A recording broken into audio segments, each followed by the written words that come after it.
हरतालिका तीज व्रत कथा. कहाणी हरतालिकेची. एके दिवशी शंकर पार्वती कैलास पर्वतावर बसली होती.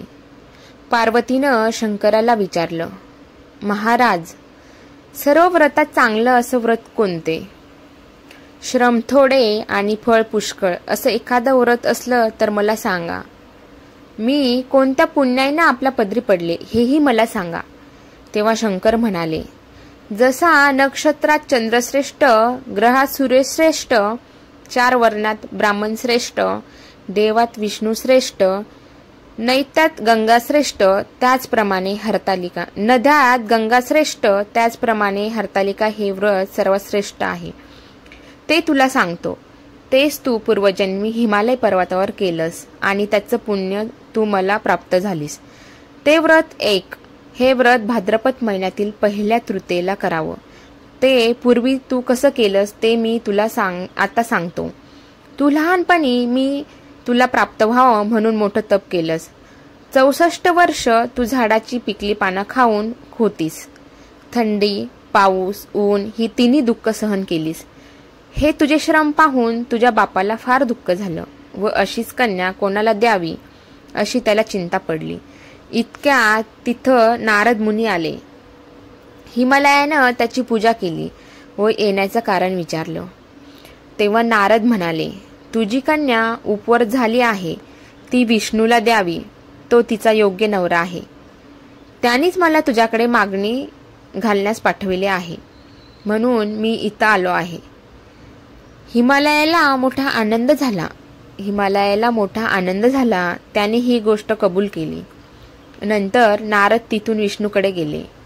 नारद गेल्यावर तुझ्या बापानं ही गोष्ट तुला सांगितली. ती गोष्ट तुला रुचली नाही. तू रागावलीस असं पाहून तुझ्या सखीने रागवण्याचं कारण विचारलं. तेव्हा तू सांगितलंस, महादेवा वाचून मला दुसरा पती करायचा नाही असा माझा निश्चय आहे. असं असून माझ्या बापानं मला विष्णूला देण्याचं कबूल केलं आहे. याला काय उपाय करावा? मग तुझ्या सखीनं एका घोर अरण्यात नेलं. तिथं गेल्यावर एक नदी दृष्टीस पडली. जवळच एक गृहा आढळली. त्या गृहेत जाऊन तू उपवास केला. तिथं माझं लिंग पार्वतीसह स्थापित केलंस. त्याची पूजा केलीस. तो दिवस भाद्रपद शुद्ध तृतीयेचा होता. रात्री जागरण केलंस.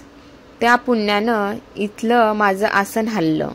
नंतर मी तिथं आलो, तुला दर्शन दिलं आणि वर मागण्यास सांगितलं. तू म्हणाली, तुम्ही माझे पती व्हाल याशिवाय दुसरी इच्छा नाही. नंतर ती गोष्ट मी मान्य केली. मी गुप्त झालो. हरतालिका कहाणी एकापुढे दुसऱ्या दिवशी ती व्रत पूजा विसर्जन केलीस. मैत्रिणीसह त्याचं पारायण केलंस. इतक्यात तुझा बाप तिथं आला. त्यानं तुला इकडं पळून येण्याचं कारण विचारलं. मग तू सर्व हकीकत सांगितलीस. पुढं त्यानं तुला मलाच देण्याचं वचन दिलं. तुला घेऊन घरी गेलास. मग काही दिवसांनी चांगला मुहूर्त पाहून मला अर्पण केलं.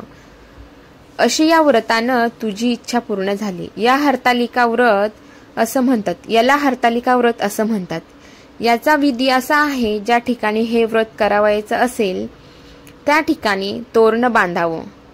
केळीची पानं, केळीचे खांब लावून ते स्थळ सुशोभित करावं. पुढं रांगोळी घालून पार्वतीसह महादेवाचं लिंग स्थापन करावं.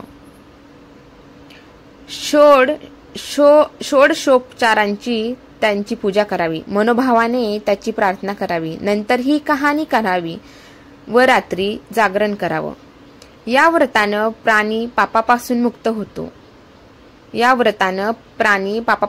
होतो. 7 जन्माचं पातक नाहीसं होतं. राज्य मिळतं. स्त्रियांचं सौभाग्य वाढतं. या दिवशी बायकांनी जर काही खाल्लंस तर 7 जन्म वैद्य होतात. दलिंद्री येते व पुत्रशोक होतो. कहाणी ऐकल्यावर सुवासिनींना यथाशक्तिवान द्यावं. दुसऱ्या दिवशी उत्तर पूजा करावी आणि व्रताचं विसर्जन करावं. ही 7 उत्तराची कहाणी. 5 उत्तरी, देवब्राह्मणीचे द्वारी, गायीचे गोठी, पिंपळाची पारी, सुफळ संपूर्ण अशी ही आहे हरतालिकेची कहाणी.